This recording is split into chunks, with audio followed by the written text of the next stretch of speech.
ETF index mutual funds నేర్చుకుని stock మార్కెట్లో రాణించాలనుకుంటున్నారా? వెంటనే ఈ నెంబర్కి కాల్ చేయండి.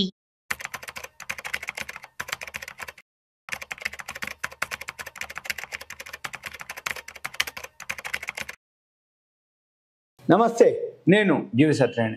ఈ వీడియోలో సెబీ డబ్బా ట్రేడింగ్ నిషేధించడం జరిగింది. అది కంటెంట్. ఈ డబ్బా ట్రేడింగ్ అంటే ఏంటిదో చూద్దాం. డబ్బా ట్రేడింగ్ అనేది ఇల్లీగల్, అంటే ఆథరైజ్డ్ కాంది, అన్ఆథరైజ్డ్. ఇది ఇల్లీగల్. ఎవరైతే డబ్బా ట్రేడింగు అది చట్టవిరుద్ధం అనమాట, సెబీ అనౌన్స్ చేయడం జరిగింది. అటువంటి సర్వీసెస్ అంటే డబ్బా ట్రేడింగ్ అంటే ఏంటంటే అన్అఫీషియల్గా జరిగేటటువంటి ట్రేడింగ్ అనమాట. అది అటువంటి సేవలు అందించే ఎవరైతే ఉన్నారో వాళ్ళతోటి మీరు అంటే ఎవరైతే పెట్టుబడిదారులు ఉన్నారో వాళ్ళు చట్ట వ్యతిరేక పనులు అనమాట, అంటే చట్ట విరుద్ధమైనటువంటి ట్రేడింగ్ కార్యకలాపాలు ప్రోత్సహించే వారిపై నియంత్రణ సంస్థ చర్యలు తీసుకుంటుందని చెప్పడం జరిగింది. అయితే ఈ మార్కెట్లో సెబీ ఏదైతే ఉందో ఈ డబ్బా ట్రేడింగ్ చట్ట విరుద్ధమని మళ్ళీ చెప్పడం జరిగింది. అంతకుముందు కూడా చెప్పడం జరిగింది, చేస్తూనే ఉన్నారు, మళ్ళీ చెప్పడం కూడా జరిగింది కొత్తగా మళ్ళీ ఒకసారి. అయితే ఎవరైతే ఈ డబ్బా ట్రేడింగ్ అంటే మార్కెట్లోకి ఎక్కువ మంది రావడం జరుగుతుందో, ఎక్కువ మంది పెట్టుబడిదారులు వస్తున్నారో వాళ్ళని అట్రాక్ట్ చేయడం కోసం వాళ్ళు డబ్బా ట్రేడింగ్ వాళ్ళు ఎంకరేజ్ చేయడం జరుగుతుంది. ఈ పెట్టుబడిదారులు అప్రమత్తంగా ఉండాలని, ఎప్పటికప్పుడు అవేర్నెస్ ఉండాలని, ఈ అక్రమ ట్రేడింగ్ ఏదైతే సర్వీసెస్ ఉన్నాయో వాళ్ళతోటి ఎవరు కూడా మనము వ్యవహరించవద్దు, అంటే అటువంటి సంస్థలు ఏవైతే ఉంటాయో వాటితోటి మనము వ్యవహరించవద్దు అనేది హెచ్చరించడం జరిగింది. అంటే జనరల్గా మార్కెట్ పరిభాషలో డబ్బా ట్రేడింగ్ అంటే ఏంటంటే గుర్తింపు పొందిన స్టాక్ ఎక్స్చేంజ్లు నియంత్రణ పర్యవేక్షణ పరిధికి వెలుపల పనిచేసేవి. అంటే ఏంది, గుర్తింపు పొందనటువంటివి అన్నట్టు. అంటే స్టాక్ ఎక్స్చేంజ్లు కాకపోయినా మామూలుగా మనుషులే ఉంటారు, సంస్థలు ఉంటాయి కొన్ని, వాళ్ళు ఏం చేస్తారు, చట్ట విరుద్ధమైనటువంటి నియంత్రించబడినటువంటి ఆఫ్ మార్కెట్ ట్రేడింగ్ అంటారు. అంటే అంతా ఫోన్లోనే జరుగుతుంది. అంటే ఏదైతే అంటే బయట జరుగుతుంది, ఎక్స్చేంజ్ కాకుండా బయట జరిగే ట్రేడింగ్ని దాన్ని డబ్బా ట్రేడింగ్ అంటారు. అయితే ఇటువంటి కార్యకలాపాలకి ఏదైతే పెట్టుబడిదారులు జాయిన్ అవుతారో వాళ్ళకి గణనీయమైనటువంటి నష్టాలు కలిగిస్తాయి. రెండోది ఏంది, సెబీ పరిధిలో ఉండరు వాళ్ళు.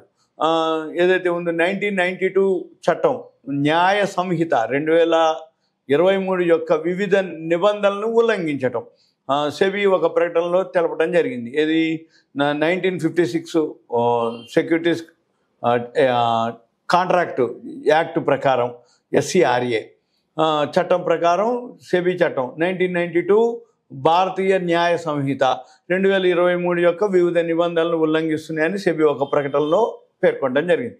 ఈ డబ్బా ట్రేడింగ్ అనేది చట్ట విరుద్ధం. దాన్ని పునరుద్ఘాటించబడింది. అంటే మొదటి చెప్తున్నారు కదా, మళ్ళీ చెప్తాను. ఈ సెబీ నియంత్రణ అమలు, అవగాహన మరియు చట్ట అమలు సంస్థలతో సమన్వయం ద్వారా పెట్టుబడిదారుల యొక్క ప్రయోజనాలను కాపాడడానికి కట్టుబడి ఉంది. ఎవరు? సెబీ.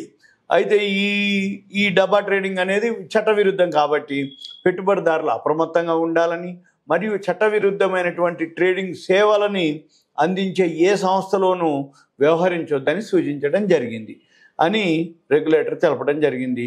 అయితే ఇదంతా కూడా ఎందుకు చెప్తున్నా అంటే ఒక వారం కిందట ఒక దినపత్రికలో డబ్బా ట్రేడింగ్ కార్యకలాపాలను ప్రోత్సహించే ప్రకటన చూడటంతో సెబీ వాళ్ళు దాన్ని తీవ్రంగా పరిగణించి ఇలా చెప్పడం జరిగింది అనమాట. అయితే ఆ ప్రకటన వాళ్ళంటే ఒక యాడ్, డబ్బా ట్రేడింగ్ అని ఒక యాడే ఇచ్చారు అనమాట. దాంతో సెబీ వాళ్ళు దాని మీద చర్యలు, మామూలుగా చర్యలు, మనకు ఒక అవేర్నెస్ కోసం ఒక అనౌన్స్మెంట్ చేయడం జరిగింది. చట్ట విరుద్ధమైనటువంటి వ్యాపార పద్ధతులు ప్రోత్సహించడం కానీ, ప్రోత్సహించి పెట్టుబడిదారులు కానీ అంటే పెట్టుబడిదారులని తప్పుదారి పట్టించే ప్రకటనపై కూడా వాళ్ళు ఆందోళన వ్యక్తం చేస్తూ సెబీ ఆ పత్రికకు అధికారికంగా కూడా వాళ్ళు సమాచారం జారీ చేయడం జరిగింది. ఆ సంస్థ మరియు దానిలో పాల్గొన్నటువంటి ఇతర సంస్థలపై కూడా తగిన చట్టపరమైనటువంటి చర్యలు తీసుకోవాలని కోరుతూ సైబర్ పోలీసులకు కూడా ఫిర్యాదు చేసినట్లు నియంత్రణ సంస్థ తెలపడం జరిగింది. అలాగే ప్రకటన ప్రమాణాల ఉల్లంఘనలను అంచనా వేయడానికి మరియు తగిన దిద్దుబాటు చర్యలను నిర్ధారించడానికి ఈ విషయాన్ని advertising standard council of India ASCI advertising standard council of India దృష్టికి కూడా తీసుకెళ్ళినట్టు వాళ్ళు చెప్పడం జరిగింది. అదనంగా ఎన్ఎస్సి నేషనల్ స్టాక్ ఎక్స్చేంజ్ ఈ నిర్దిష్ట సందర్భం మరియు దానిలో పాల్గొన్నటువంటి సంస్థల గురించి కూడా ప్రజలను హెచ్చరిస్తూ పెట్టుబడిదారుల జారీ చేయడం జరిగింది. ఈ డబ్బా ట్రేడింగ్లో పాల్గొనటం వలన కలిగే ప్రమాదాలను కూడా పునరుద్ఘాటించడం జరిగింది. ఎప్పుడైతే పెట్టుబడిదారులు ఎవరైతే ఉన్నారో అంటే ఇన్వెస్టర్లు అనుకోండి, ఈ పెట్టుబడిదారులు ఎవరైతే ఉన్నారో సెబీ రిజిస్టర్డ్ బ్రోకర్ ద్వారా గుర్తింపు పొందినటువంటి స్టాక్ ఎక్స్చేంజ్ ద్వారానే వ్యాపారం చేయాలి అని హెచ్చరిక హైలైట్ చేయడం జరిగింది. డబ్బా ట్రేడింగ్ అంటే అనాథరైజ్డ్ అనఫీషియల్ ట్రేడింగ్ అన్నమాట. అయితే మనము ఇదంతా ఒక అవేర్నెస్ ఎడ్యుకేషన్ పర్పస్ మాత్రమే.